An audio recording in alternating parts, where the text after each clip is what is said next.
Jay Crawford, Adam the Bull, Garrett Bush, Tyvis Powell, Jason Lloyd. Plus, ba-da-da-da-da, you're loving him, Mikey McNuggets. And so many big names, it would take me hours to say all of their names. The ultimate Cleveland sports show starts now. Booyah! All right, welcome on into a very bizarre edition of the Ultimate Cleveland Sports Show. This has been a wacky morning. We have no idea where G. Bush is. He just said he's 5 minutes out. Okay. I don't know what happened to him. We called him at like 10:40. 10:40. I think he just woke up. He sounded like he just woke up. You never know what's going on with him. I'm actually pretty confident I woke him up with that phone. Probably. If you woke him up at 10:40 and he's going to be here in 5 minutes, he can no longer use an excuse. I left the house at 10:05 and I'm stuck in traffic. No, that doesn't work. That doesn't work. Jason, meanwhile, you want to say what happened to you or no? Yeah, I mean, it's been a day. My wife had surgery yesterday. Get well soon, honey. Feel better. She had ankle surgery. Yeah. And so she's non-weight bearing. So just, a long night taking care of her and everything and making sure she's okay. Yeah. And then this morning on the calls where I'm driving in and I had to drop the dog off at the groomer and it's the opposite direction of the show. So, and I'm like, I got AJ with me today because he didn't have school today, and I'm yelling at the cars, get out of the way! And I'm like cutting through garages, and it was a disaster. So then I'm on the call. We're coming on the freeway, and Mike's talking, and there's something big in the middle of the lane. I don't know what it was. It was like plywood or something. Oh, boy. I go to swerve around it. Instead, boom, hit it square. And seconds after I hit it, or something. I don't know what it was. The car dings. And I'm literally watching the air pressure fall from not one, but two tires. Oh my! Two tires. Jason's like maybe a mile, not even a mile from the station. I was on the Interbelt. So no, but we were on the phone with you, you're probably maybe a mile away. Probably 2.5. Okay, is that far? I wasn't even to Superior yet. Okay. I was still on the highway. All right, but by the time we asked you where you were, I think you had just gotten off at Superior. Yeah. And we were saying to you, park outside the building instead, because we all park in the garage. Right. But we were like, park outside, but you hung up. We don't know what the hell happened. I don't know what happened. I got disconnected. Yeah. I was too pissed to call back. So, meanwhile, I got to go with like two pillows behind my back because I'm getting these like Charlie horses in my stomach. Bull has PMS. I have PMS today. That's basically it. As if he's not angry and pissed off enough. Exactly. Now he's got PMS. So quite a mess. I don't know. We don't have any water. The entire WKYC building, there's no water. Well, you want to add to the madness. Earl is at the It's doctor's. my double pillow. Earl's at the doctor's this morning getting his ear checked out. He had a buildup of earwax in his ear, and he's worried it may have affected his eardrum, so he's at the doctor getting that checked out. Anthony forgot to upload Canvas this morning. He's working on that right now. I bruised my tailbone in basketball last night. Steve hasn't shaved in 6 weeks.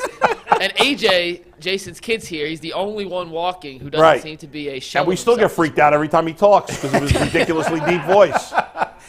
And I don't have my wallet. I have my wallet at home. So I can't call it. I can't call the tow truck because I don't have any ID on me. Oh my God! I called my wife and like, hey, I know you just had surgery yesterday. I know you can't get on your feet. I know you're knocked out, like you're delirious and loopy. I need you to go find a AAA card and send it to me so I can try and get this car towed. Hey, Bull, we need a ride home, by the way. That's true. Well, you're going to have to go with me. I got to go to some store first, so you'll be going with me there if you want to ride home. Hey, you got to just call Xander. You have a 21-year-old. Yeah, get him off your other son, who's 21. Yeah. Kid's sleeping at 11 o'clock. He's a personal trainer. I don't know if he's got clients today or not. I don't mind giving you a ride home. I don't know. But I got to go. I'm meeting my wife a few blocks from here.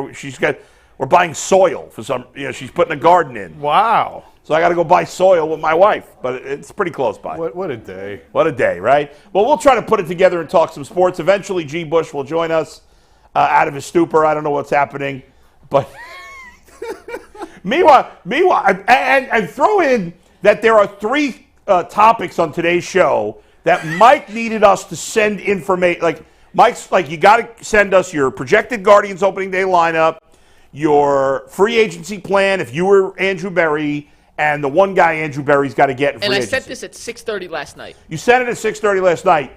Now, I'm usually reliable getting it back to you. Jason's usually, I think, reliable getting it back. I cut it close, but I get it back. Cut it close, but you always get. G. Bush is the least reliable guy on the show in terms of getting it back. So even for me, I was late because I didn't respond till about 8 this morning or something like that. Jason got it in, and then, of course, G. Bush hadn't. Mike speaks to him on the phone, and Mike's like, gee, we need this stuff. It's 20 minutes before the show. And so he sends it to Mike during the call, and instead of sending the Guardians projected lineup, he sent the Guardians projected wins. It's been a morning, guys. It has been. Morning. Anthony wants to add one thing. 20 minutes before the show, it wasn't getting made anyways, G.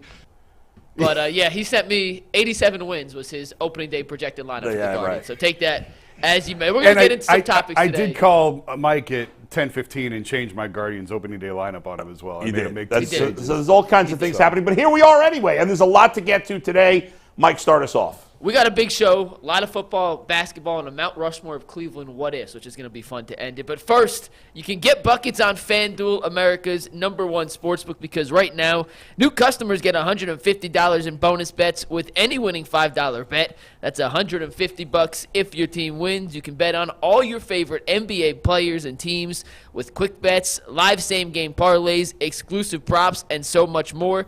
And special this weekend, FanDuel has something that our listeners are going to want to take a listen to. Just check out FanDuel's Profit Boost tokens in the app and use it for the UNC-Duke rivalry game on Saturday night. Profit Boost tokens will be available before the big game. Just view your account page to learn more about how you can get your boost. Just visit FanDuel.com/UCSS or check out their app to shoot your shot. FanDuel, an official sportsbook partner of the NBA, an official sportsbook partner of the Ultimate Cleveland Sports Show.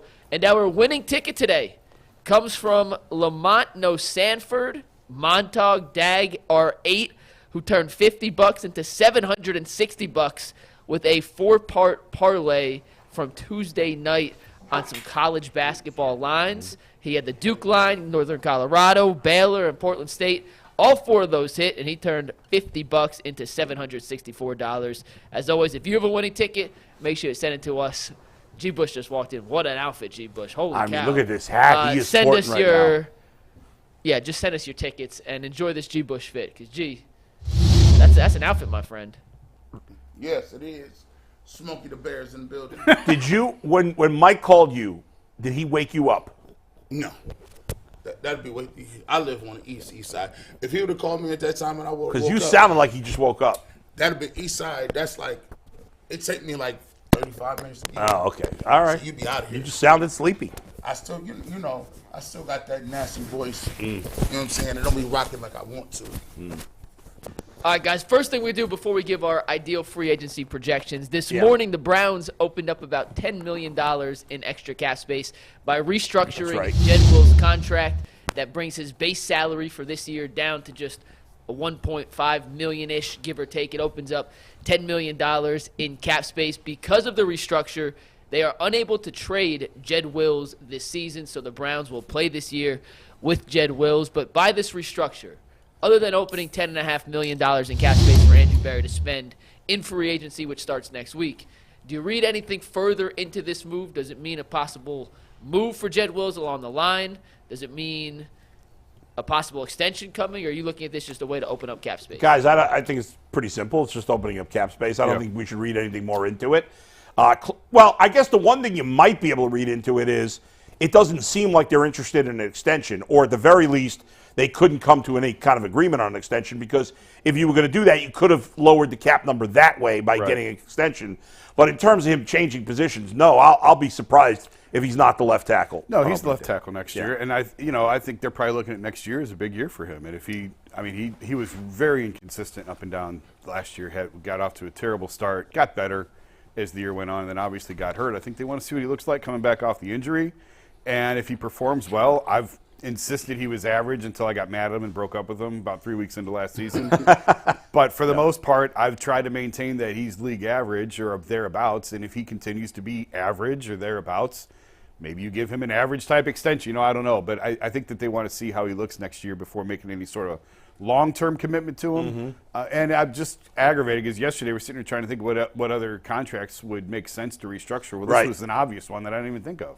Yeah, I didn't even realize you could because I guess I didn't even think about his contract, G, because it was on the 5th-year player option. I didn't even know you could. Yeah, I didn't know you could do it on a 5th-year player option. Yeah, I didn't know that. I think you can restructure anything. You can do anything in the NFL. So there you go. There you go, the Which will lead, if he's gone, to probably some dead cap money in 25. Sure. Yeah. There are no rules anymore in the NFL when it comes to the cap. There are some, but listen, that's a nice move. Nice move. I like the fact that they cleaned up $10 million, and it gives an opportunity to see what he's going to do next year. I like players playing on contract years. I like players playing with a little bit of an incentive and a little bit of fear behind them. So right now, you look at DeJuan Jones. He's a guy. I would keep rotating them in there. Hey, man, go get you some snaps at left. Go get you some snaps at left. We need you to be working at the left, too.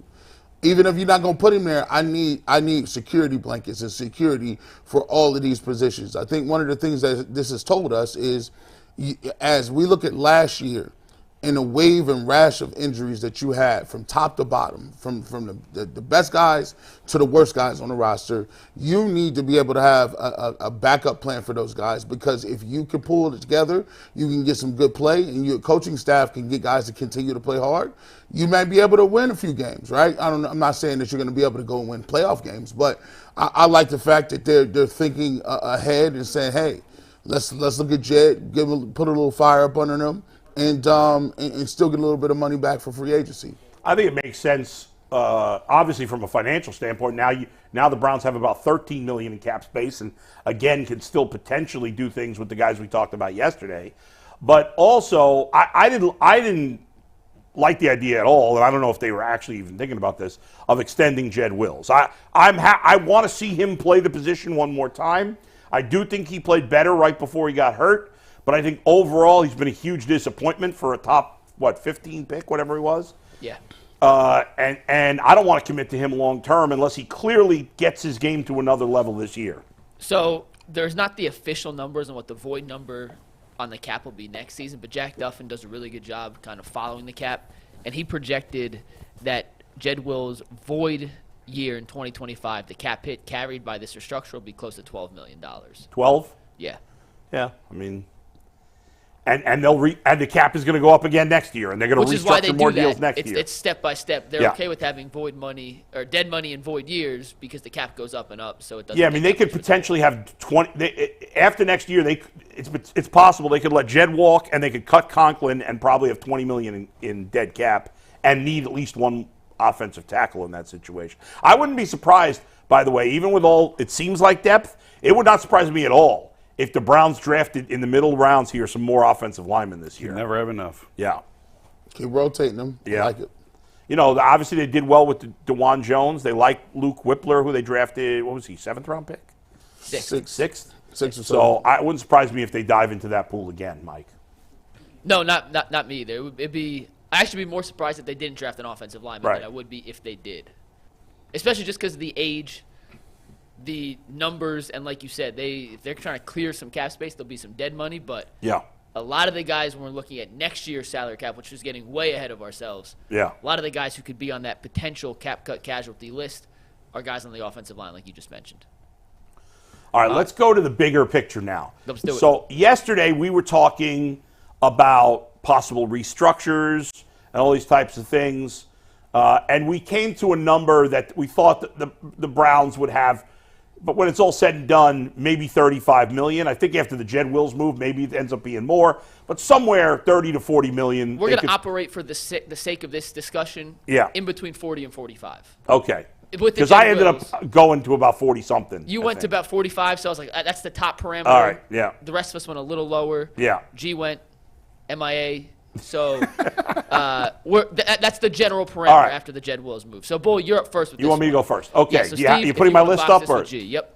So here's what I got a big plan for the Browns in free agency. I got 5 players being added in free agency.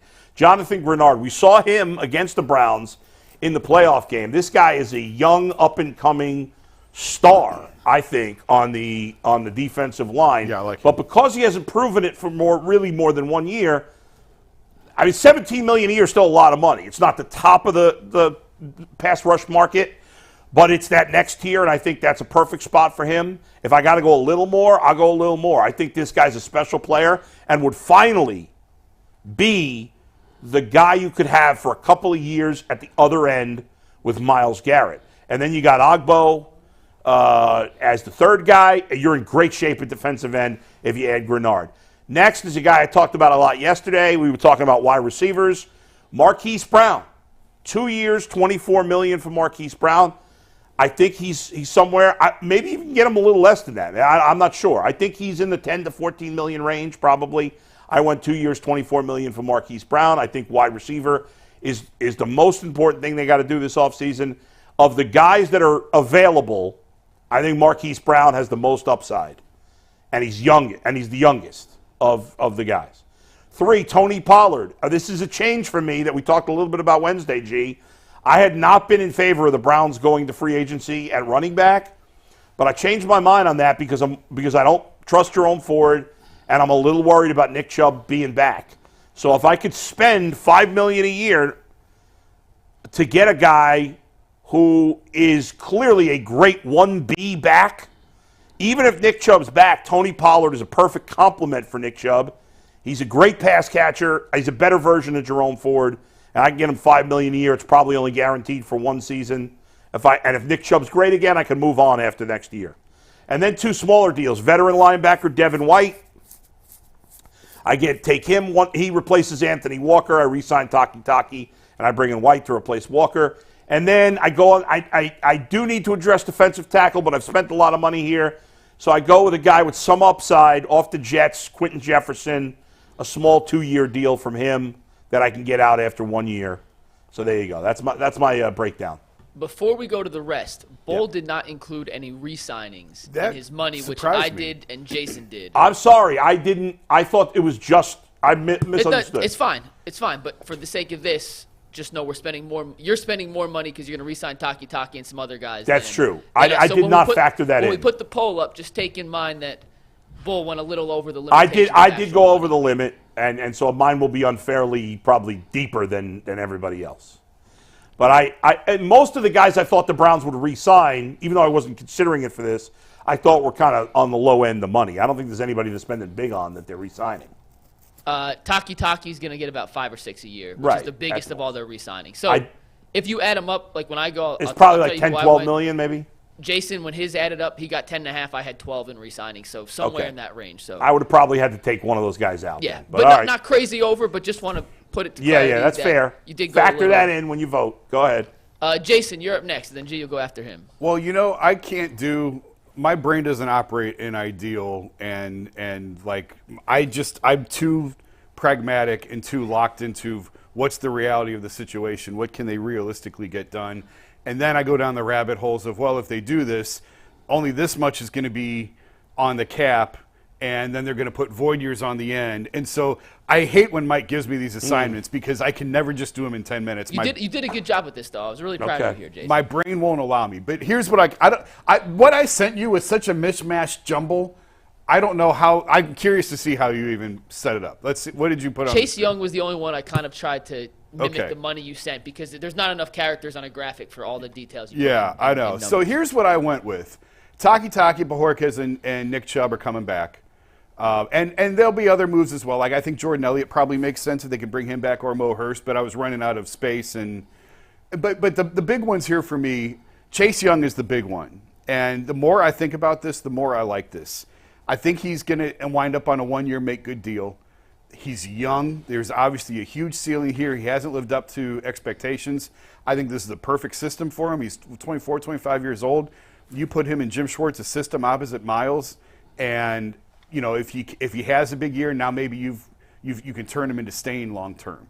So I like Chase Young on a 1-year deal, about $18 million total, probably $5 million cap hit, a couple void years on the end, something like that. They get creative with the signing bonus structure, so it's not a massive cap hit. Mike Williams, the more I thought about Mary Kay's ideas, we were talking yesterday, I like that. And the reason I like Mike Williams is their number one, and obviously for the sake of this, we're going to assume that he's released, they don't trade for him, and now he's a free agent available to sign. The reason I like this is I just think, Tyvis made a great point yesterday, I thought about, like, he's just going to go up and make you a play. And if you're trying to build this around Deshaun and you're trying to make Deshaun comfortable, to me, you want guys who can freelance a little bit because that's what he does best. When the play breaks down, he's going to use his feet, and he's just going to make something happen. So what better to do that than someone he has familiarity with, and Mike Williams, and someone who very much can just go up and make you a play. He can go outball somebody and go get the ball. So that's why I like Mike Williams there. That was very similar to Odell's deal. I looked at Odell's deal last year, 1 year, $15 million. That's another guy who's had a lot of injuries in his career, probably a little bit bigger in name than production. Knock a couple of million off it for Mike, and I think you could probably get him around the $12 million range. Daquan Jones, I really like a defensive tackle. He had some injuries last year, missed a lot of time, probably has to leave Buffalo. Can give you a nice interior pass rush from that spot. So I like him there. Jacoby Brissett, I still don't like the idea of bringing Joe Flacco back. Okay. So I'm going with Jacoby Brissett because I just think Flacco, there's a lot that comes with bringing Joe back. And he had a phenomenal run when he was here. He's going somewhere else, I think. Yeah. I don't know, but Jacoby is safe because he's a known quantity. You know what you get him. The guys respect him in the locker room. They really like him, but he doesn't bring the same Threat. Yes, Yeah. that Joe Flacco And he has a good brings. relationship with Watson. And he has a good relationship with Watson. Yeah. And I just think Jacoby fits really well here. I think you can get him back on a one-year deal. Now, I was talking to Zach this morning. Zach Jackson thinks he's going to New England with AVP.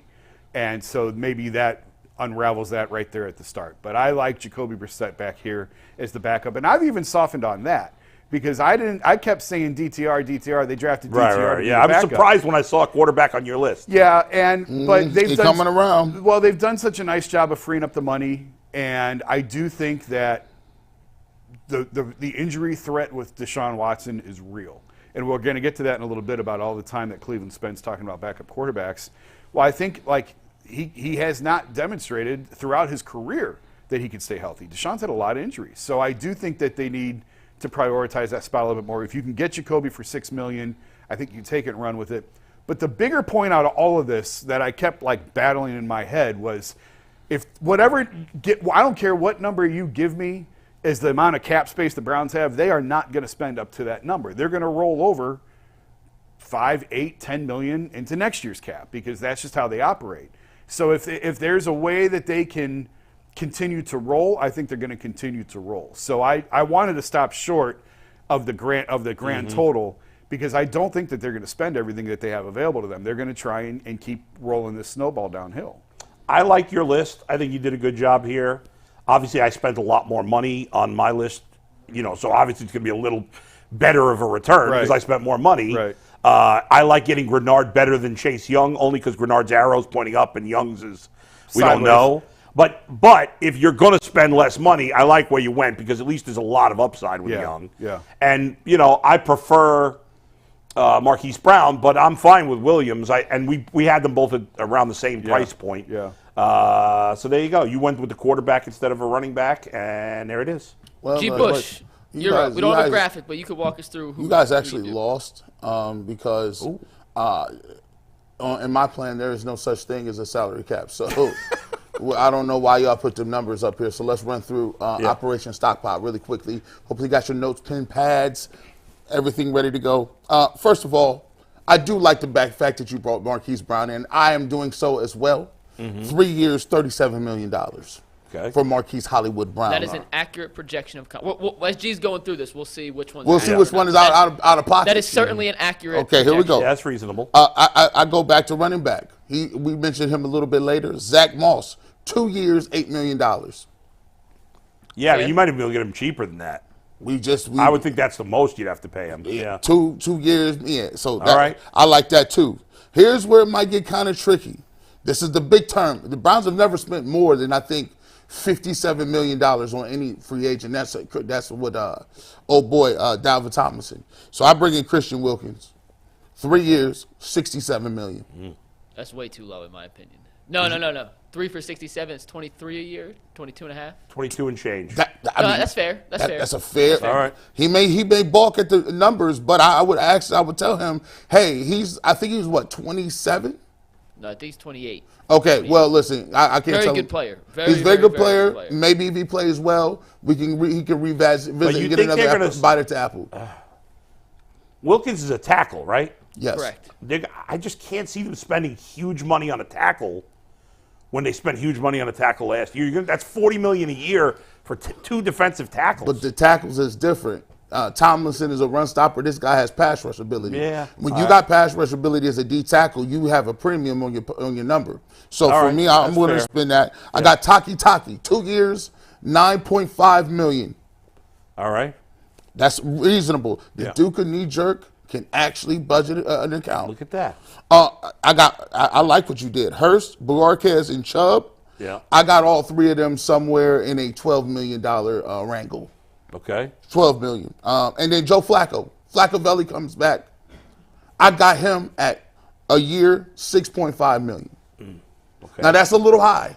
I could have tried to get him for 5.5 or 6, like you got Jacoby Brissett, but I put a premium on the fact that I like what he did last year, and I want him to be uneasy a little bit. I want him in that locker room pushing Deshaun Watson in these OTAs and stuff. So that's why I got Deshaun Watson, Joe Flacco. All right, that's a good list too. Yeah, all the numbers, G, seem pretty on track. Wilkins may get a little more just because I just would rather spend big money. I think the projection G gave is in the right ballpark. Yeah, I would just rather spend the bigger money on an end than a tackle. Now, I get what you're saying. I would rather have an end too, because I think they're more versatile. You could do more things with them. But if you got a defensive tackle that keeps that production, especially when they play the Schwartz defense, I think he'll pay big dividends for you. All right, Mike, you're up. So here's mine. Now, you mentioned Jonathan Grenard as your defensive end. Jason, you went with Chase Young. I actually went with a different defensive end. I went with Bryce Huff out of the New York Jets, who had 10 sacks last year. He hasn't been a every down defensive end in his career. He's been a third down pass rush specialist. But when he does rush the passer, he's phenomenal at it. He had the third highest pressure rate of any defensive end in football, behind Myles Garrett and behind Micah Parsons. Third, that guy right there, Bryce Huff. He's 25 years old, looking for a full-time opportunity. He just didn't get the opportunity to try and stop the run in the Jets' rotation. They had a deep defensive line rotation, so he was just kind of their third guy, but uber productive. And I think outside of Zadarius Smith, who I'm okay letting walk, I want a younger guy, a guy with some more upside, just like a Grenard, just like a Young. But I actually feel better betting on Bryce Huff based on the defense he's coming from and the production we've actually seen from him as the guy. His two projections online, PFF had him getting $50 million, CBS had him getting 36. I split the middle in half for about 17 a year. I'm with you guys on the Marquise Brown signing. I think at the end of the day, he's the most realistic option for them, and that added speed element they tried to get in Marquise Goodwin last season that did not come to fruition. He would provide. Bull, I did a stream on Bleacher Report Monday about this whole topic, and I did not have a running back in there. I had them signing Jacoby Brissett, but I've now flipped that money. I went from 1 year, $6 million for Brissett, to 2 years for $3 million for Antonio Gibson, who's a phenomenal receiving back. I think phenomenal strong. I think phenomenal strong. No, his numbers throughout the backfield as a receiver, very good. But the problem with Antonio Gibson is he was a wide receiver in college. He really struggles at like pass pro. I get that. And so I'm not a fan of him. I like the rest of your list, though. Go ahead. I'm taking Gibson, though. He has 55 catches or targets in each of the last 3 seasons, over 40 catches every season of his career. And I'm banking on the fact Nick Chubb comes back healthy, and this guy's your third down back. Right. Now, it may take him a game or 2, 3, 4 to get back to being Nick Chubb, but I'm banking this on Nick Chubb coming back. So I was looking for a good complementary third down back for Nick Chubb, and that's where you get in Antonio Gibson. In this case, by the way, I don't have Chubb on the re-signings because his restructure was factored into the $40 million we were working out of. So Chubb is obviously back in this scenario. I'm with you, Bull. You need a linebacker. You went Devin White. I went Jordan Brooks, the former first-round pick of Seattle. Not the greatest pass coverage linebacker, but phenomenal against the run. And when you have Taki, who's coming back in this re-signing, plus JOK, 2 of the 10 best coverage linebackers in all of football, I'm okay sacrificing a little coverage with my third linebacker to bring in a true run stumper, which Jordan Brooks is. And then in this scenario, I'm re-signing Taki, Mo Hurst, Shelby Harris, and Corey Bjork is back. Those guys combined cost you about $12 million a year. This is slightly under the $45 million cap. It's about 42, so there's a little more wiggle room if you want to throw one more guy in there. I really wanted to fit Grover Stewart, the defensive tackle from Indianapolis, in here at about $8-9 million a year. Just didn't have the money, but he's another guy I think fits the profile Andrew Berry would look at. A little cheaper than Christian Wilkins, or a lot cheaper than Wilkins, frankly, but still a very productive player. But that is the list of guys I think would be a perfect free agent haul for the Browns. And remember, they do have a draft class they have to sign. They That's have true. camp guys they have to bring in. So you have to leave Yeah, a that's little bit true. of wiggle room on every cap. I think I think the bottom line is we're all on the same page. We all think they need a receiver. We all think they need an end and a tackle, although we spent more on the end. G spent more on the tackle. And we all, except for Jason, we all thought they should add another running back. But it was. I'm okay with DTR as my QB2 next year. I know that's in the minority, but Yeah. I'm actually okay. We're going to talk about that next, but I'm okay with that. I will be too, for the record. I would be too. So big picture, though. Yeah. We were all similar. Receiver, Yeah. some sort of pass rusher, whether it's from the interior or Right. the outside. None of us spent money in the secondary. Nope. None of us spent money in the offensive line. Nope. So or tight end. Tight end. Now, Yeah. Harrison Bryant is a free agent, so they may have to either draft a guy or look to re-sign him, which would add in. None of us had him You in know, there, but there's a lot of interesting veteran tight ends that you could probably get for very little a money lot. out there. A lot, But a can they lot. play backup quarterback? That's a good question. And sneak. Well, if you sign Brissett, you don't need him to play That's right. backup You have quarterback. Brissett. There's your sneaker. Yeah, that's right. All right. One more thing. Yeah. So, to Jason's point about not spending money, G, I want to ask you this as the captain of Operation Stockpile. Okay. Let's say, for the sake of this question, they have $40 million to spend, right? Let's just say that's the number. It's probably going to be a little higher, but let's just Okay. say it's $40 million. If the Browns spend 28, how will you feel next Monday? They have $12 million sitting over and say, we're done. We're going to roll that over to 2025. Well, that's not. We wouldn't know that by next Monday. I'm just saying that the premise. Oh. They make the majority of their moves, and there's still 25% of the cap sitting out there with the potential to sign a DeAndre Hopkins, just like it was this previous offseason. Yeah. And the Browns say, no, we're going to hold pat, not continue with Operation Stockpile, and try to roll that over for 2025. How would you feel, G, as the captain of Operation Stockpile? I don't like that margin. That margin is way too high for me. 25%.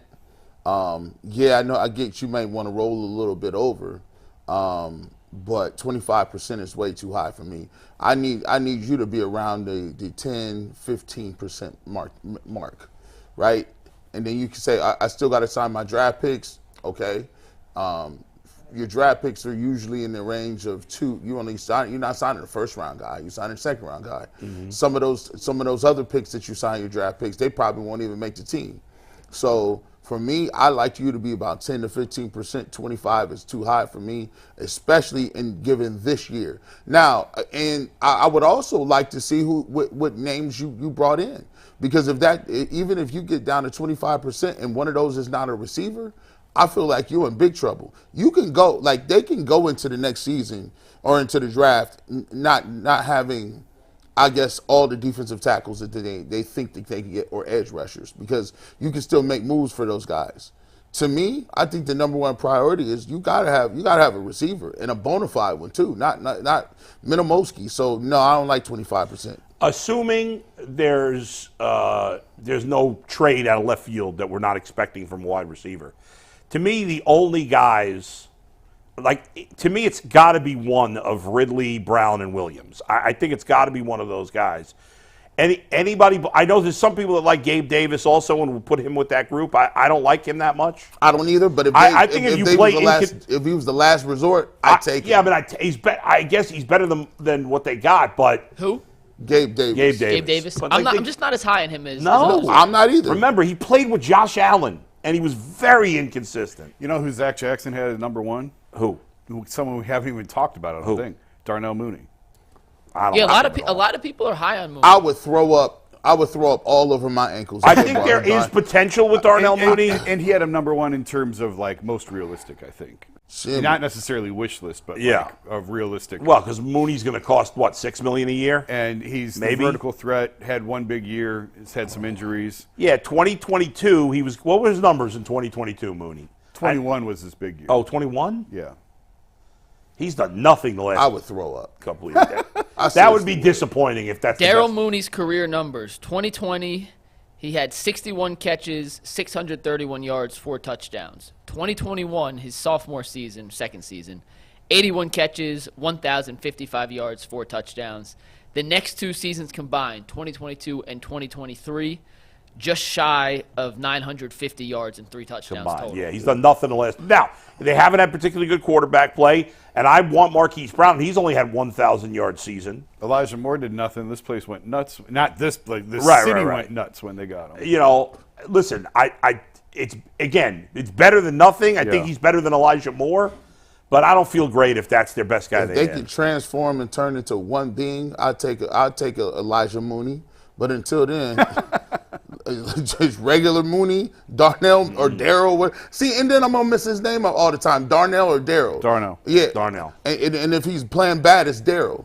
Like Darryl Mooney, we can't get him out. He'll be sent down to Darryl. Yes. One last thing on Gabe Davis, then we'll move on to some backup quarterbacks. But this is his reception game log from 2023 with Josh Allen, who threw a league-leading amount of passing touchdowns this year. And was he? So let me see. Was he played? Did he play all the games? Played all the games. All the games. Okay, All the games. That's a little bad for him. Let me just confirm that, but I'm 99% sure he played all the games. Yeah, he played all the games. Yeah. Okay, you're right. This is his catches. Okay. His receptions per game. Week 1, 2. Trash. And I'm showing this to show his inconsistency, All by right. the way. You don't say the week. Just give us the number. 2, 6, 1, 3, 6, 3, 1, 9. This is what he followed up a 9-catch week with. 0, 2, 0, 6, 0, 0, 4, 2, 0. Yeah, he has. It's like once a month he has a big game. 12 games this man had under 3 receptions. Yeah, playing with Josh Allen. Yeah. Nah, dog, we can't do it. We sorry. Thank you for bringing us to. Thank you for coming to the stage. You did your thing, but we looking for something else. All right. Yeah, I get it. It could end up that Gabe Davis or Mooney end up being the best guy they bring in. I think they're both better than Elijah Moore in my opinion, but I think it's just a small upgrade, whereas I think the other guys are bigger upgrades. And I might not even want no Buffalo receivers. Like somebody was talking about Stephon Diggs. How you mad? Once again, You how you mad? you were the one talking about Stephon. Look, You were put the out one. real quick, G, this is the best thing you've ever done, ever in the history of this show. Yeah, listen. I got a tweet. It goes, hey, where's this rumor coming from? And it was a link to our show. Yeah. Crazy Browns trade rumors. Browns linked to Stephon Diggs. G, you're the one that linked them to Stephon Diggs. You started the rumor, and now you're Now I'm putting water on it. I Yeah. changed my mind. It I was was looking at genius. it. Genius marketing by G. well. He's old, and he kind of cratered at the end of last year. His cap hit's crazy, It too. feels like he's going off the cliff. And why you mad? He always, I be watching him. Yeah. He always salty on the sideline, Jason. I'm like, but you got 3 catches for 98 yards. You mad? He's a diva receiver. He's That's what mad. they do. And then I'm looking around like, okay, he wasn't never really that fast. Now he's 31. If your speed on Madden is 86, 87, or 88, and you trying to get, I'm cool. We could, like you once again, you are with Josh Allen. They throw the ball every play. And somehow, some way, you are upset. I'm cool. His cap hit in 2024, $28 million. His cap hit in 2025, $27.5 million. His cap hit in 2026, $28.5 million. His cap hit in 2027 when he's 34 now, years in old. fairness, those numbers would million. not be as high for the Browns because the Browns. Remember the cap. Whenever you No, I'm just saying that's Right. the contract he signed. Yeah, but it's killing the Bills right now. those They're cap cutting hits a lot would of guys not to be deal the with his same cap numbers hit. for the Browns, but it would still not be good. Yeah. We're going to move on here. Yeah. And tonight, if you want to check out the Cavs-Wolves game and you want last-minute tickets, you haven't bought them yet, there's no better place to buy those last-minute tickets than Game Time. It's fast, it's easy, and they make buying tickets to any sporting event, concert, comedy show, play, whatever it is, it's not easier than on Game Time. They have killer last-minute deals, all-in prices. You can view your view from the seat ahead of time, and their best price guarantee takes all the guesswork out of buying tickets. I've used this before for a Cavs game. It was so easy. I couldn't recommend it highly enough. Just download the Game Time app, create an account, and use promo code LOCKEDON for $20 off your first purchase. Once again, just create an account, redeem code LOCKEDON, that is LOCKEDON, for $20 off. Download Game Time today. Last-minute tickets, lowest prices, guaranteed. All right, so Mike brought up this topic, the next topic here on the last day or two, and he said, man, it seems like there's more talk about the backup quarterback here in this situation with Joe Flacco than I ever remember anywhere, wherever he's been. And I said, well, we've been talking about outside of the Baker years until the last year of Baker.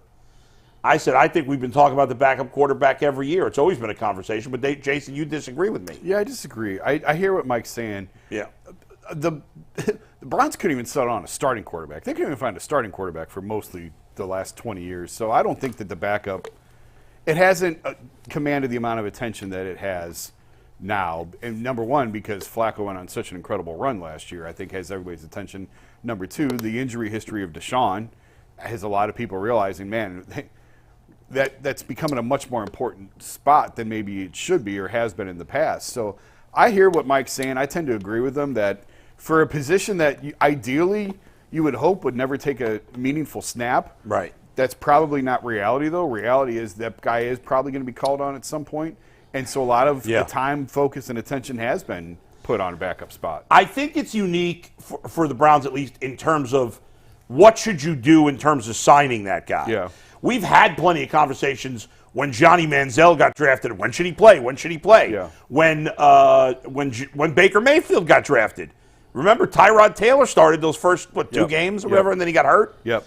So those conversations have been had. But, okay, if you're taking it from this angle of how much money should they spend on the backup, who should that backup be? That is something that, no, we have not had that conversation.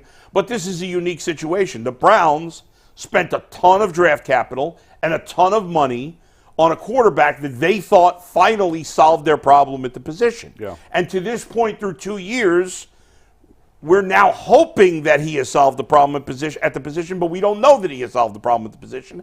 And the fact that he got hurt last year and the fact that, as you said, Flacco played as well as he did, those three things have combined to create a pretty unique situation here where, because the Browns won games with Joe Flacco, I think the assumption is, I think we often felt as fans that if you have a good starting quarterback and he gets hurt, the season's over, so what does it matter? Right. But when Watson got hurt last year, the Browns continued to play very well.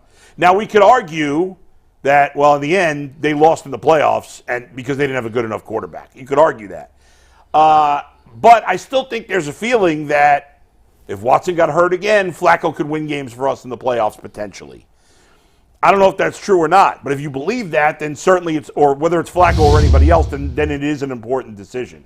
I do think last year was very much an anomaly. I still believe if your starting quarterback goes down, you're probably screwed. I think last year was just a lot of different factors that went the Browns' way, and they've stumbled into a backup in Flacco, a replacement guy who fit the system perfectly, a system, by the way, that they're completely tearing down and changing. So who's to say Flacco's going to fit the new system? I don't think he'll fit it at all, actually. Do we know for sure they're tearing down it? Pretty sure. Yeah. Yeah, pretty sure. That's why they brought in a quarterback coach, offensive coordinator who has a lot of experience in this type of mobile quarterback, shotgun spread. And again, I don't want to make it sound like it's a bad thing. I don't think it's a bad thing. But when you had the amount of success that they had, and they did have success last year with that style offense, it just kind of makes you think like, man, it's not a hard system that they were asking Deshaun to run. And I know you want to play to a quarterback's strengths, and I agree with that. You want to play to what your quarterback does well. But that offense that Kevin was trying to run last year took a team to the Super Bowl in San Francisco, and is a team good enough to win it. That's basically San Francisco's offense is what Kevin's running here.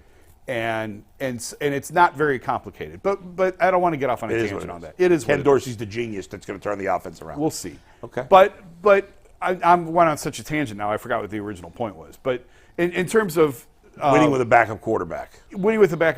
I do think that was very much an anomaly. Yes. I like DTR. We talked about it yesterday. I really felt like he was really starting to come into his own a little bit. And what was it, Not the Denver. What game did he get the concussion? Chargers? It was somewhere on the West. Denver. It was Denver? Yeah. I really felt like he had a couple of throws and a couple of drives where you could just see it. You could see it coming. You could feel his confidence gaining. And I thought, like, okay, like, this is it. And then he gets a concussion, and then he's knocked out, and then Flacco comes in and everything takes off. And I put Jacoby on my list, and I would be fine with that if they did bring in a veteran. But I'd be okay with it if they roll a DTR. I don't think they're going to. I think they probably will bring in a veteran. But I think DTR is still the long-term plan, is the quarterback here, is the backup quarterback here long-term. And just little glimpses, but I like what we saw last year out of them. The idea of winning in the playoffs nowadays with a backup quarterback is pretty remote. Like we saw it with Nick Foles It in can Philadelphia. happen. But do you really But want it's to run very around, rare. Do you really want to run around with a bottle looking for lightning? Because that's basically what it is. Gee, I know you feel differently. Well, listen, this analogy comes directly from Super Tuesdays. You got two presidential candidates, right? Both of them are up in there long in the tooth, 80-plus years old, right? They don't have any teeth left. They're so long in the So tooth. old, so long in the tooth. So now, I think Trump is actually 78, not 80. okay, But he's old too. They're both they're old. both old, right? Yeah. So generally speaking, who you run with as your vice president candidate doesn't really usually matter because vice presidents really don't do anything. They're more of, let's go out and do some kissing babies. Let's go about and tout the policies that we put it forth and we interject with the people. And usually vice presidents are pretty much a figurehead. Now, that's because usually the candidates you endorse are in the 50s, maybe early 60s, good health, young, enthusiastic, and pretty much are not going to die. They have the Secret Service. They're probably not going to get sick or whatever. But in this case, it matters. Joe's old, Donald's fat, It matters. Who are you running with, right? So now people are looking more at those candidates for vice presidents to make their decision because they say you're one cough away. Yeah. You're one bad outing, one cheesesteak away from being out of here. So that is why I compare it to this situation. When you look at it, normally speaking, quarterbacks aren't, backup quarterbacks aren't a thing, right? However, when you take a look at the way the roster is constructed with the Cleveland Browns, you have a quarterback who has not played for a sustained period of time. He's missed multiple calendar years. He only played 6 games, 11 games for you. And you're giving him all this money. So then you have another guy, DTR, who is a backup, who is young, did not play that many games, and you're spending a bunch of money on the quarterback. You're reloading these contracts everywhere with your good players to try to get more cap players to get cap space to get better. And guess what? It does matter who your backup quarterback is because I've always said after they signed Deshaun Watson, the Cleveland Browns were too big to fail. As when Jimmy Haslam made that move, he's told you, I'm going to spend this amount of money and I'm signing up to restructure these deals. I'm signing up for whatever comes with it. And that means I need a plan and a backup plan for everything. And you see what it is. Now you get Joe Flacco coming back in. Yes, is it ideal? No. I wouldn't care about a vice president, but now I'm looking at it, right? Now I'm looking because I know what the consequences could be. And the Browns know what those consequences could be. Deshaun got hurt. Then we were sitting here looking around trying to find a way to move the football. What better way to end that conversation? Didn't have a guy that was already doing it coming back in, and he's a veteran, and he's going to be staying sharp. I want to do this. I want to stay sharp, and I actually like the fact that he's going to be competitive. To be truthful, he don't even really want to say, like when you hear his interviews, he does not want to concede the fact that, like, Deshaun Watson's better than him. Like you're right. He does not concede that he's a professional, but he's like under no way, shape, or form I'm about to sit up here and say that I think that I shouldn't be able to compete. I kind of like that. I like the fact that he's been in both positions. And to me, I think the reason why the Browns in the Cleveland area and the Cleveland market does this a lot about quarterbacks in general is because we've never had one. Sustainable. The last guy we had was Bernie Kosar. They ran him out of town, and we've been kind of spinning our tires trying to find guys, whether it's retreads, older guys, rookies. Yeah. Nothing's really helped. I will say, and I'm pretty sure that in the last 4 years, I think Brock Purdy is the only backup quarterback that has won a playoff game. Now, if anybody can think of anybody else, I can't. In the last 4 years, did the Dolphins win a playoff game before they lost the Bills last year with the backup? Or was that was 2 years ago. No, they lost in the first round. That was the first round. Okay. Yeah. Thigpen, right? Wasn't Thigpen the starter? No, it was Skylar Thompson. Yeah. So think about it. Last Tim year, Tebow? that was a long time ago. He said last 4 years. G. Yeah, I'm saying last 4 years. Last year, the only backups that started the playoff game were Flacco and whoever started for the Steelers, and they both lost. The year before that, there were a couple, but they all lost except for Purdy. And now Purdy's a starter. I mean, Nick Foles is the only backup to make a run in the playoffs that was a career backup for a while that I can think of. Purdy is clearly shouldn't have been a backup. He should have been the starter, and now he is. It's a good question. I'll do some digging by the end of the show. Yeah, I mean, I can't think. I was looking quickly through the last 4 years, and I couldn't find any others. But what if I look at it like this? Isn't it just I don't just morph to the playoffs? I say, what if it's a guy that just needs to win you? That's where it matters. 3 or 4 games. That's where it matters. That's where it matters. If it's not really about, I think it's more about if my quarterback misses a month of the season, not if he misses the whole season in the playoffs. Right. If it's, the AFC is so loaded, could be the difference between the 2 seed and the 4 seed. 2 weeks. He has a 2-week hamstring, ankle, knee, whatever. He's out 2 weeks. Yeah, you got someone who can hold serve for 2 weeks. Go Right. 500. Get you a win. Right. Go 1-1. That is 2 important. games. Go ahead, It Mike. is, and real quick, last thing on DTR. I go back to last season when he beat out Josh Dobbs for the backup, and we celebrated trading Josh Dobbs. I know some people were mad and got madder in hindsight when Dobbs played well. But, I mean, G, you gave him the nickname DTR. Like, he got his own nickname from you, and I liked what I saw against Denver. And even though Pittsburgh didn't put up a ton of points, I throw the Baltimore game out the window because that was such a wonky, unique. He didn't find out he was starting till an hour before. I guess I liked what I saw from DTR enough to think that all the conversation around Brissett, Flacco, whoever that backup quarterback may be, I guess I'm just a little higher on DTR than some others. Well, everybody right get nicknames, but the one nickname that stands for long and stands the test of time is NFL. That stands for not for long. You got like Joe Flacco. When you come in, DTR. Joe Flacco got Flaccavelli, and Flaccavelli was greater than DTR. Like if you said, watch this. If you said you had one game. Oh, yeah, it's Flacco. Yeah. It's Flacco. But it's a year later. Now Flacco's 39. Like, So, who knows? Maybe, DTR might came back with something in his bag. We Yeah, don't know I mean, yet. No one knows. I would be in the end okay if they went with DTR. I didn't celebrate Josh Dobbs being traded, nor did I rip the Browns for not signing somebody initially. But once Deshaun got hurt, my only criticism of the Browns last year is they should have signed Flacco earlier. Once Watson had the first injury, they should have done something. I mean, I was jumping but up that's and down. old news at this point. I felt we needed that. Last thing, we'll move on to a little Cavs talk here. But in both your guys' free agency projections, right? You had them signing Devin White. G, you had him signing Zach Moss for similar money to what you think Flacco or Brissett would get on the open market. It comes down to the backup quarterback for $6-ish million, or, Bull, in your case, Devin White for $5, G, Zach Moss for $8. Would you take the running back and linebacker, or would you take the backup quarterback if those were the two? Pick one or the other. If you had to, I would take the veteran linebacker over backup quarterback. You got, as Jason Lloyd says,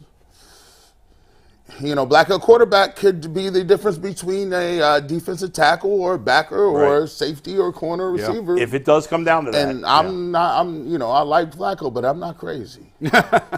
Fair. I just had to ask. All right, we're talking a little Cavs here. They got a big-time matchup with the Timberwolves tonight, and you can bet on it. Props, spread, the over-unders, anything you want if you use FanDuel, America's #1 sportsbook. And right now, new customers get $150 in bonus bets with any winning $5 bet. That's $150 if your team wins. You can bet on all your favorite NBA players and teams with quick bets, live same-game parlays, exclusive props, and so much more. And something special for FanDuel users, this weekend they have a special Profit Boost token in the app that you can use on the UNC Duke game. Profit Boost tokens will be available before tip-off. Just view your account page and learn how you can get your Profit Boost token. For everything else on FanDuel, just make sure you visit FanDuel.com/UCSS to shoot your shot. FanDuel, an official sportsbook partner of the NBA. Tonight, it is the first-place Minnesota Timberwolves in the West coming to Cleveland to face the third-seeded Cleveland Cavaliers in the East. Minnesota, even though they just lost Karl Anthony Towns for a month to a torn meniscus, do have the #1 rated defense in the entire NBA. No Mitchell tonight for the Cavs. So how do you look at this matchup? Does anything we learned tonight By the way, throw it out the window? it'll be the first Cavs game I can legally watch in my house tonight since I got Fubo TV. Dang, boo, you dry snitching on yourself? Are you guys excited? Actually, it's on Channel 43 tonight. It's free. Oh, is it? WUA. Do I have that channel in Fubo? I don't even know. WUAB. Probably. Yeah. Yes. It's on free TV. It's funny because for the first half of the season, I was like, Call me for the playoffs. Call me for the playoffs. Yeah. I don't care. I Yeah. don't care. I don't Yeah. care. And then I got more interested as they played better, but I was still like, whatever. And the Dallas game was exciting at the end, and obviously the Boston game was really exciting at the end. And after they lost to Atlanta, and they've gotten some injuries here late, I'm like, okay, can we get to the playoffs now? I'm not interested in Minnesota. I know it's an exciting game, but I'm like, can you get through these 6 weeks quickly so we can get to real basketball? That's how I'm feeling. I mean, but there's this a lot is of an people exciting feel- matchup. There's a lot of people who feel that way. It's the way the NBA's become. But yeah, it is a good matchup. And Minnesota's going to be without Karl Anthony Towns for a while, so we'll see how that impacts them going forward. They're a young team. I've talked before about this. There's progressions to this, and Minnesota's kind of skipped a couple of steps now and jumped to number one in the West, and we'll see if they can hold that now without one of their best players. They've been overall, for much of their history as a franchise, terrible. Terrible. And so it's weird to see them as the number one seed. Yeah. Are you excited about this game, G? Oh man, part of me says yes, but no, because I like to watch the game with inside the game, and one of the things that I've been watching is how the Cavs play without Donovan Mitchell. What does the rotation look like? And just overall, I think the most important position you look at is Darius Garland. I was watching the show the other day, and Tyvus was talking about it, and he said, Darius, you can't be getting these 15. Can't be getting 15, man. We need you to get, the 20s, the 25s, the 30s, which we know you can do. But for me, I feel like he got the spirit of confusion right now. He's just in between playing. It's tough. I feel like in his mind, he remembers what it was like to just have the ball all the time and get into that flow where I could do this and get 50 points, right? Darius Garland, by the way, Darius Garland's a guy who's gotten 40s and 50s on a regular basis, right? And then now it's like, okay, he comes back and Donovan Mitchell is playing, and they're obviously playing a different style of ball, so he's trying to fit it into that way. And then now Donovan is out, and now it's like, okay, you got the ball, go do your thing, move the ball, we need more scoring. And it's just like, I feel like right now his game is a little confusing. He still gets under the rim, and instead of being aggressive looking for his shot, he's looking to dish it off to get other guys involved because that's just his game. So for me, when I'm looking at these type games, I want to see what he does. And it's not so much about how many points he gets. It's about the cohesiveness and what type of style he's playing. And for a point guard, the truly great point guards know how to use style, pace, and how to get their guys involved, but then know when to take the best shots. And that's the part of a really good, it's me, he's a combo guard. If you would actually use a point guard, not really. Is he better than doing it at College section? Yes. I think Kyrie Irving's a combo guard, right? He's not really a point guard. So for me, I think he just has to do a better job of understanding what type of time he's on and just getting his shots. Today is a day when you're playing against Anthony Edwards. Got to have it. He should be thinking 25. Am I wrong, Jason? He should be thinking 25 tonight, bare minimum. I think it's dangerous to go into a game trying to force, especially when you're a point guard and you got other responsibilities. But yeah, I mean, he needs to have aggressive mentality. Yes, I'll there agree you with go. that. Aggressive mentality. I don't know that I'd want to put a number on it. I got to hit this number. But looking to attack, looking to score. Yeah. It's with Donovan being out, with Evan being out, the injuries that they've had. I think he needs to be aggressive. Is Darius Garland getting fired up for this? Is he taking this as a personal challenge? That's not going who up he is. against Edwards? I don't think that's who he is. I don't know him all that well. I think he just plays ball. I don't think that he would look. They don't play the same position, really. I don't know that he got paid. He got his money. Yeah. I don't know if a game in March against a Western Conference team, he would look at it as a personal challenge. All right. I don't know him that well, but Right. I don't think he would look at it. Okay. I don't get the sense he would look at the Edwards matchup as an individual showcase. But speaking of Edwards, you guys didn't see this last night. But part of the reason you should be excited is this guy's coming to play in Cleveland. He's a once-in-a-generation type athlete. This was at the buzzer to block and win the game, by the way. They were up by 2. That is as the buzzer expired. We'll let it play one more time. I have That's another insane. angle for you. Oh, man. He said that is the highest he's ever jumped in his entire life. His head hits the rim. You can see it from the next angle in 1 sec. This is to win the game, guys. To win the game. Not only does he block it, but to not foul. That's adrenaline. to win the game. Wow. That's adrenaline at the end That of the guy's game. coming to Cleveland tonight. If you need any other reason to tune in and watch Hey, what should be a really good matchup, that guy, number 5, Yeah. Two things. Is he in Minnesota, concussion incredible. protocol after that? Don't Good you- Lord. Man, he hit the rim. Don't say it like that because you making it seem like he's going to be on the Cavs team. He's coming to Cleveland tonight to do what? to try to kick their ass. For 2.5 hours. Right. The two interesting things about how tough a play that is: one, not to foul, and two, not to get called for goaltending because it was close. Yeah. Oh, no, he got it before that. It's a perfect No, I know he block. did, but he could have easily. Once he was up in the air, it was possible he could have not gotten it in time and get called for goaltending. He also scored, I believe, 7 points in the final minute as well. Back and forth. He scored. Is he Indiana definitely playing scored. tonight? Edwards, oh, yeah. Yeah, he doesn't like to sit games. He says Good. if he could play 82 games a year, Hey, he would. let me tell you this. This is the problem. You know what my main takeaway from that is? Why is this man not in a dunk contest? See, y'all, like, the dunk contest is finished. No, it ain't. Give me Zion Williamson. Give me Edwards. And listen, John Morant, I don't care if you were injured. Get on the court. If you had those three at some point in time, that is a dunk contest. I still want to see LeBron at 40 years old. That's in there. crazy. That'd be fun. Like, these dudes ain't. What's wrong with what's his problem? I can't believe He LeBron tired? never did the dunk contest. Yeah, it's disappointing. Why did he never do it? Because he doesn't have. They've all been done. He doesn't have any dunks. If you go back and watch the high school dunk contest, he did these regular Minimowski dunks, and he was just, his whole torso was over the rim, so they had to give it to him. I think the dunk contest is lame because you should only get one dunk and that's it. I agree, but they've all been done. Like Yeah. what else? What else is Right, there right, to do? And I just think these guys aren't interested. Maybe set your hair on fire while you're dunking. I mean, I don't know. I don't know what is left to be done. If Zion Williamson wasn't in, if Zion Williamson wasn't in the dunk contest, Yeah. then it just signals that every other person should never be in it. There's no reason why you should be the dunk Is he contest. healthy right now, by the way? He is healthy. He's Is he? having a pretty decent season. How many games has he played this year? This season, Zion Williamson has played 51 games. Oh, He's that's played good for about him. 62, so he's playing about 5 That's out Hey, of 6 good for games. him. that's like asking. That's a rhetorical question. That's like asking if G. Bush is healthy. In what regard we talking about, Yeah, dog? all right, fair enough. You know what's crazy about Zion? Jason, let me ask you this. How many rebounds per game do you think Zion's averaging this year?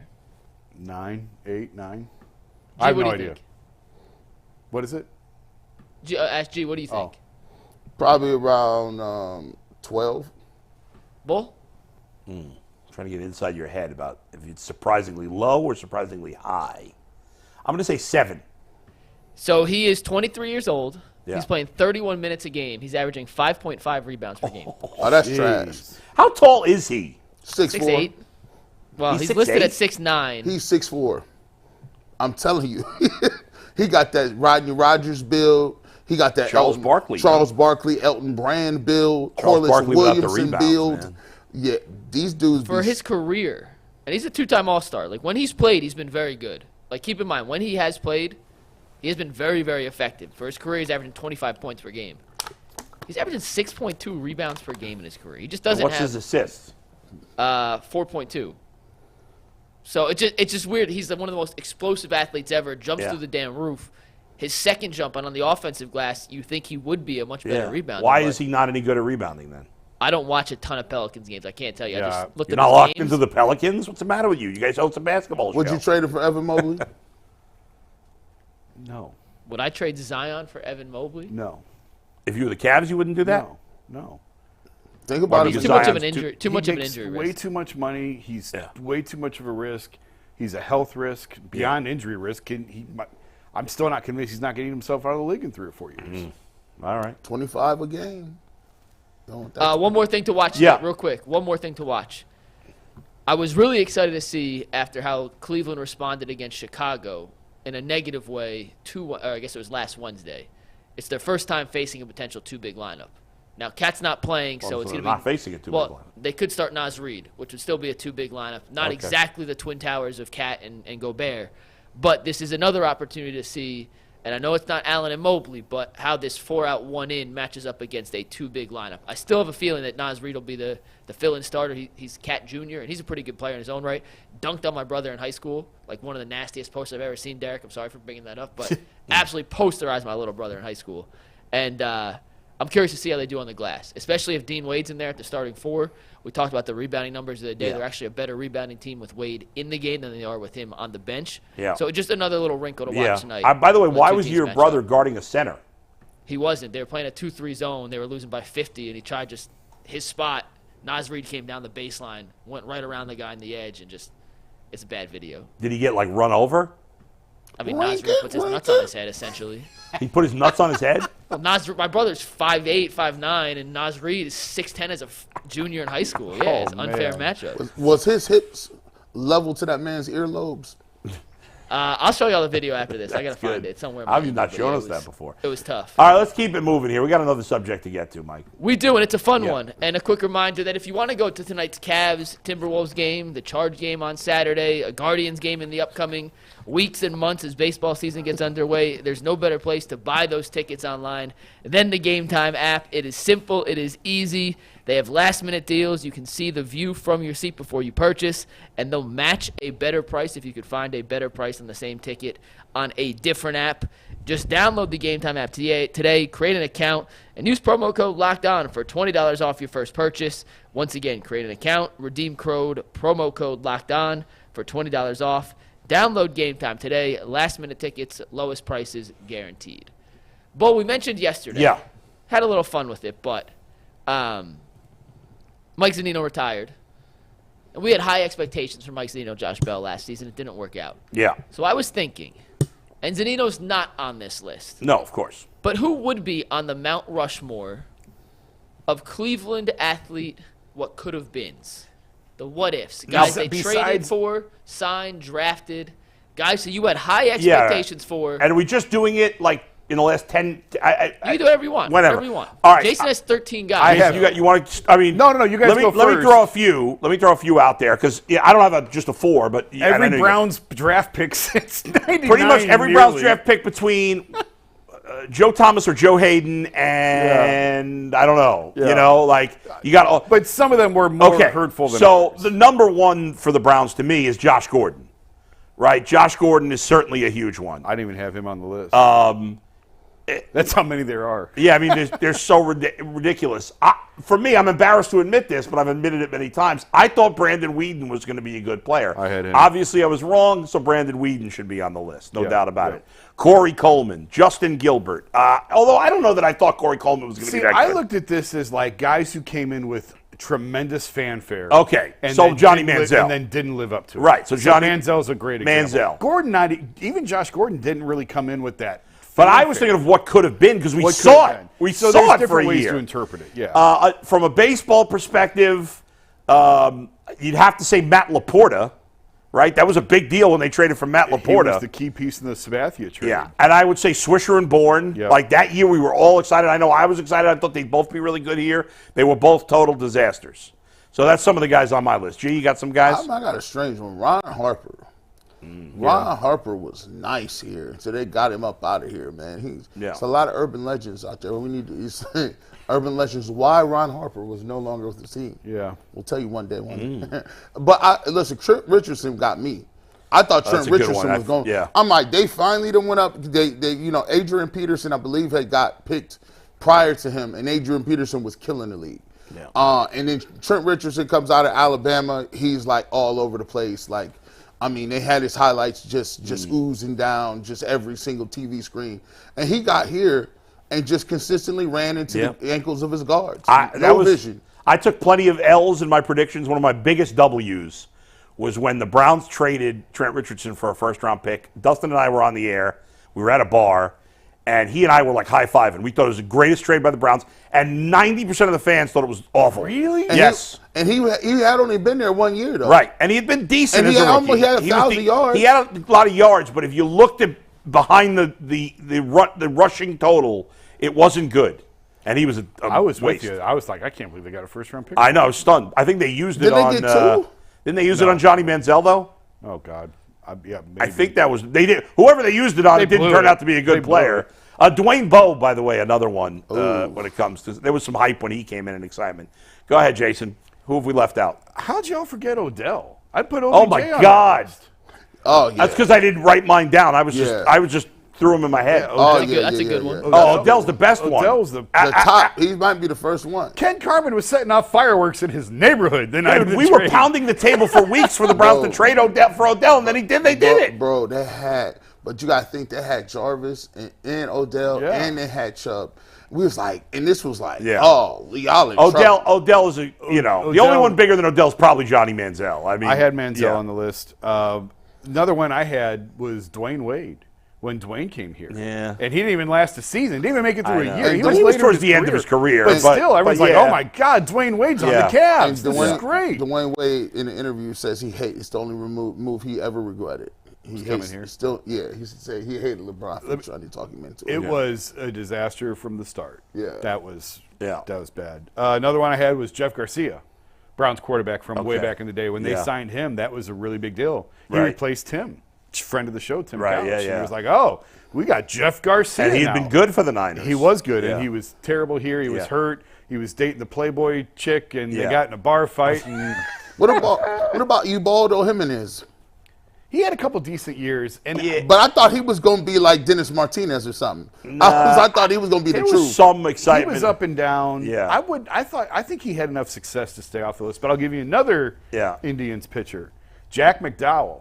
From the that's 90s. Going way back, When they signed him, that was like 90s. Coming off the World Series appearance in '90. I remember the headline or the lead to the story was, now, hand to God, this happened. I could Google it and probably find it.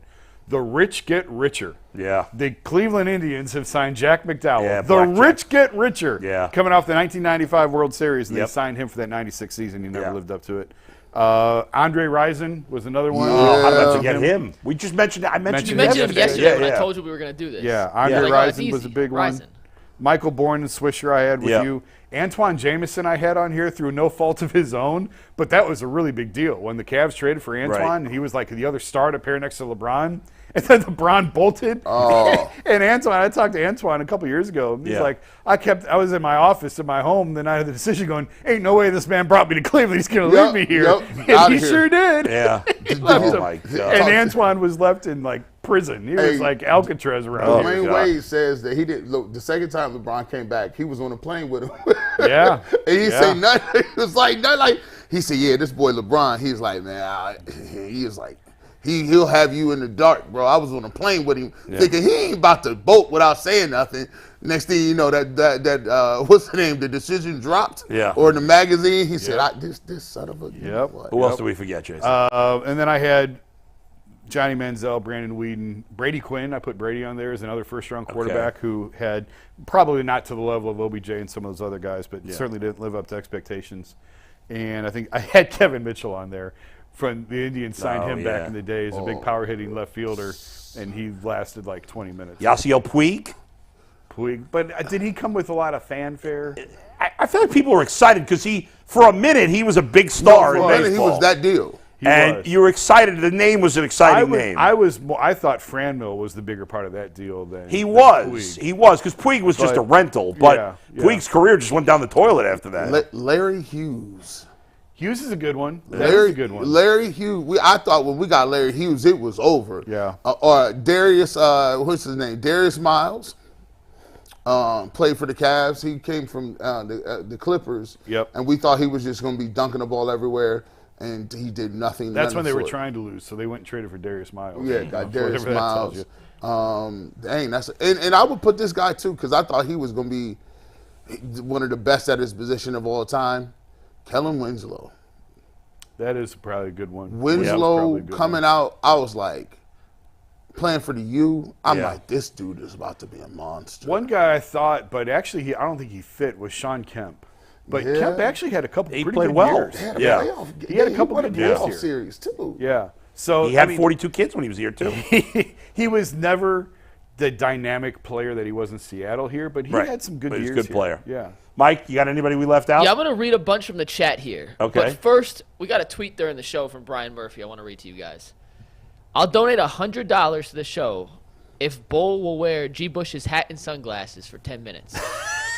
Why wouldn't I do that? G. Bush, would you let I don't know Bull if wear G your wants hat to and be wearing sunglasses sunglasses for 10 minutes? I mean, Steve told me we got to get it off. Let's do it. Yeah.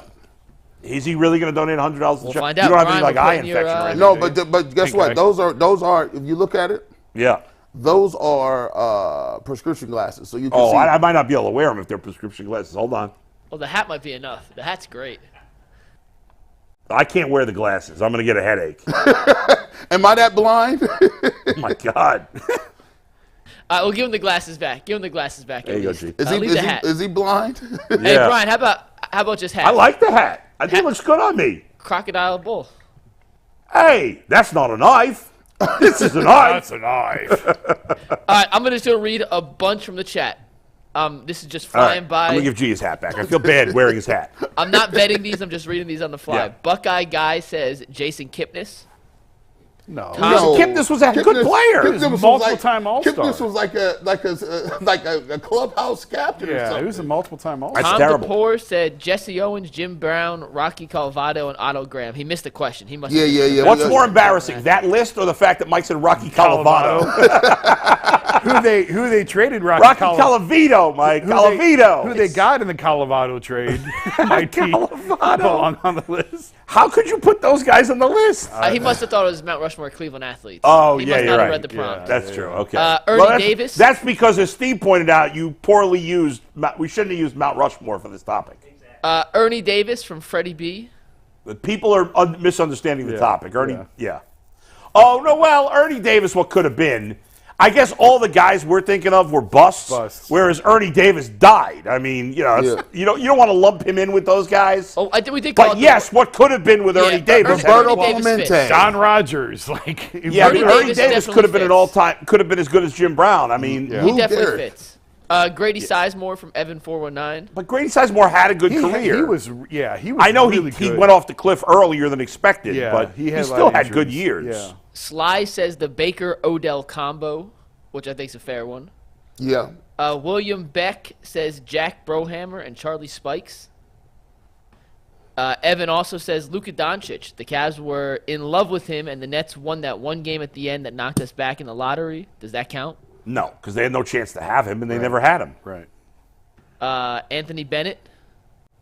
He Anthony- never. There was no hype. Only Anthony. Nobody was Only like Anthony Lima. Lima loved him. Did he? He loved Anthony Bennett. Him and David Griffin, because Griff loved him too. That's right. Nobody else was excited he about was Anthony also Bennett. 6'4". Yeah, nobody was Jason excited about Anthony Garnett Bennett. says, what if Carlo Boozer didn't bail on LeBron? There's an interview there on YouTube with all those guys talking about LeBron before he came in, and it says, look at their faces. Are they hating? Like they had this interview where like Carlos Boozer said, "Oh, we got 7-8 guys on this team that could start over LeBron right Yeah, now." I think that there was a little bit of What? who is this kid think he? Yeah. Ricky Yeah. Davis had some stupid quote Right. about. I can't remember now. It was Right. his. I mean, he was getting Ricky's so team. much hype. Yeah. You know. Yeah. Next one comes from King Bees, LaCharles Bentley. That's a injury good one. related. Yeah, right. Injury related. Again, I guess I feel like weird putting guys like LaCharles in that group. And LaCharles had a tremendous career. But yes, and that's a separate category of what could have been. Guys who got hurt or died or, Right. you know. Monzi says Timofey Mozgov. I mean, Buckeye guy. Mozgov was what we expected him to be. To this day, I think I couldn't believe they traded 2 first-round picks for him. They traded 2 first-round picks. Which is for kind a of team that crazy. it's totally nuts. But everyone thought I was crazy for saying it was But crazy. in the end, like we expected him to be a serviceable player. It was funny because when he first got here, like I think he put up crazy numbers. Like he was getting doubles every night, and then it was right in the mix of the Warriors figuring out the death lineup. Well, they needed a big, Yeah. and he only made $5 million. It was really that. It was his size, and it was that his contract fit Yeah. because they didn't have a lot of space. But he couldn't really play against the Warriors. Right, But right. But you needed guys to get to that. But he played point. along the way, and Yeah, he did a you fine needed job. guys to yeah. get to that point. Go ahead, Mike. I got to sneeze. All right, Trying to couple hold it more. in. Jason, you can sneeze. hold it in. Nick Swisher, that's from Dungar Boxing, which Yeah, you we mentioned. mentioned Kendrick him. Bourne. Michael Bourne, excuse me, not Kendrick Bourne. Sly said John Johnson III. Didn't have the. I mean, we thought he'd be better than he yes, was, but yes. I wasn't Not thinking the that much fanfare of of him. Manziel, Medium sauce. Odell, Yeah. and these guys. A couple trades that never happened, or one did happen, Oh, the one Pedro didn't. Martinez trade that never happened? Evan said, what if we traded J.J. Hickson for Amari Stoudemire instead of thinking J.J. was that good? Yeah, I never did get to the bottom of that, of what was true and what was reality and what wasn't. The biggest what if ever was the fact that they had a deal for Pedro Martinez. Yeah, and didn't want to trade Jarrett Wright. Jarrett Wright was the holdup? Jarrett Wright was. Well, Jarrett Wright came up and was. They kept great. trying to push, as legend goes. Yeah. They kept trying to push Bartolo Colon, and the Expos wanted Jarrett Wright, who Wright coming off the '97 looked like Roger Clemens Part 2. Yeah, had they traded for Pedro Martinez, they would have won a World Series. Yeah. Have we gotten down to the bottom of the Paul George to Cleveland deal? No, I never got. I should know more about that one than I do. I never got to the bottom of because there was so much. There was everybody moves into cover your ass mode on that, so you can never really get what was reality. Yeah. By the way, I'll have to dig around on that. I didn't remember this. Well, just 2 or 3 more. Yeah, go ahead. Then all you. It's in the same vein. Isaiah Thomas when he got traded here. No. I'm not sure how much the fanfare was. We were all mad because they traded Kyrie. Nobody was excited about Isaiah Thomas. I wasn't. I mean, I killed him for that from day one. We were pissed. I was so pissed about that. That is trade. the biggest what if ever. I remember that trade happened. We were Dustin and I were at Brown's training camp, and I started screaming like a madman about the trade. Bad trade. Yeah. I wrote the night it happened it was a bad trade. Derrick Rose? But he was already cooked. But Lonnie Chisenhall? No, he was not that big of a prospect. He was their top prospect, but he wasn't a top prospect. But you could think what might have been to the guys they got rid of, as we've talked about, like Nolan Jones and Caminera. By the way, And the last 2, Dennis Eckersley and Andrew Bynum. Bynum was shot by the time he got here. Eckersley's decent. But Eckersley didn't become a superstar until he became a closer, which was much later in his career. He was a 20-game winner as a starter. But he was a good starter. He was an all-star. He was an all-world closer. There's a lot of reasons why Dennis Eckersley had to go. It's had Rick to Manning. Go. Well, yeah, that's enough. Yes. I work with these people. By the way, maybe you guys know this. I have never talked about this, and I didn't know this until recently. And I read it a couple of weeks ago, and then I forgot about it again until we had this subject. Did you know? Again, this was long before I was in Cleveland, so I don't know that I would have had any reason to know this necessarily because it wasn't like you got every trade rumor on the internet at this time. Right. But apparently, the Herschel Walker trade between the Cowboys and the Vikings, before that happened, the Browns had a deal done for Herschel Walker. I don't think I ever heard that. Never heard that. I read that recently. It was a done deal. Herschel Walker was being traded to the Browns, not as big a package as they ended up getting, but for a massive haul of draft picks. It was agreed to, and at the last second, the GM of the Cowboys, who was it? Was it Jerry Jones at the time? No. Whoever it was, the GM said, if the Browns are willing to give up this much, let's see if we can go to some other teams and stir up more interest. And within 24 hours, the Vikings offered more, and the deal was done. Wow. But according to this thing I read, I don't remember where I read it, but I had no idea. I have a couple connections to old time. Yeah, see if you can find out about that because I was like, wow, I'd never heard that before. I might write about that actually. That's cool. Where'd you read that? I don't remember. I'll see if I can find it again. Yeah. So let me ask you. It might have actually been Wikipedia, which could mean it's baloney. Yeah. But it was such a long story that why would somebody make that up all these years later? I don't know. When is Deshaun Watson's contract over?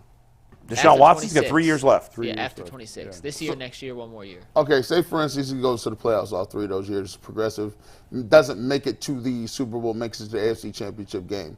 If he is a free agent, do you believe he almost has to sign with Cleveland? No, he won't care. I mean, the Browns, if he plays great the next 3 years, the Browns will want to keep him. They'll probably try to extend him, and that would be great. But no, he's not going to feel any kind of loyalty, I'm sure. I don't know. I mean, I don't know. We're not him. I can't say for sure. But, the teams don't have any loyalty to players when they don't have to. So why should the players have a loyalty to the team? Right. Yeah. We'll see. We'll see. Yeah. Where'd that come from? Yeah, that was really out of left field. Well, because I'm sitting here thinking to myself, I'm like, all right, if the Browns are like, yeah, we took a chance on you. And we gave you the biggest stood by you. Ever. You did nothing for 2 years. You've been injured a lot. We need you to sign back. And I'm sitting there thinking, would he hit free agency and just test it, or do you think that the market out there it wouldn't be kind of like with Joe Flacco. It wouldn't be a market. No, because he'd still, if he plays great for 3 years, he's still only 32, 33. He'd have like a Kirk Cousins type of market, which is going to be decent. Yeah. I think, Go ahead, Mike. We got some super chats here. Evan419 says, can we discuss the trending Steph Curry golf shot?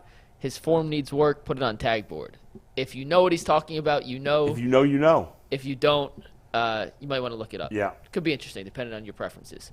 Mincy Farts says, any way we can move up in the draft, stop messing around, and get Marvin Harrison Jr. No. Zero chance. No. You'd have to get a top 3 pick. There's a reason why Operation Stockpile has not been mentioned with Marvin Harrison Jr. I mean, I guess it's possible, but you'd have to trade at least your next 2 first-round picks, if not more. Yeah. One more name for. Oh, I'm sorry. You got more super chats. Go ahead. I do real quick. McGerm00 says, G. Bush going down that old country road. Pause. Gleazy Baby 43 says, here's my Andrew Berry free agent list. Chase Young, $7 million. Rashid Shaheed, $10 million. Jerome Baker, $3 million. Bring back Hurst and Corey Bjorquez for $5 million. Antonio Gibson for $3 million. Taki for $6 million. Daquan Jones for $9 million. That's pretty good, except for the Rashid. I'm not paying Rashid Shaheed $10 million. $7 million. Yeah, and Chase. He actually said another one next. Said Shaheed for $1 million. Okay. Oh, okay. Well, yeah, fine. He'll get more than $1 million though. Probably, but he's not getting 10, and I certainly don't want him for 10. And Chase Young is going to get more than that. Yeah. And last but not least, Demon 4x4 says, can't believe you guys forgot Ernie Davis. Because we were thinking of busts, not guys. That were actually. We were taking it as a negative, that the guys were a negative. AJ's texting me Shaq. What do you think about Shaq? He was at the end of his career. Yeah. But it was a big deal when he got here. It was like they had a massive press conference for him when they traded for him. Yeah. But he was toward the end of his career. But it fits. Good job. All right. Nice job. Good job. All right, we're out of time. You were saying one last thing, Jason. You missed a name. Jason, one last thing? Or was that Shaq? Is that what you wanted to That was mention? Shaq. Yeah, that was the last. AJ may have the winner of the day. Huh? AJ may have the winning pick So of the day. who ultimately are the core 4 in this? I think it's got to be Odell. I think Odell, Johnny Manziel. Yeah, it's a good one. I mean, Swisher? I think Swisher could be on there. I think Swisher Bourne is almost like one. You know what I mean? Yeah, Swisher / Bourne. And then who's the last guy? Josh Gordon? But Gordon didn't. He didn't have the hype coming in. That's fair. You got 5 seconds to figure it out. I'm out of it. Rising. That's There you go. That's a good one. WKYC in just 3 minutes.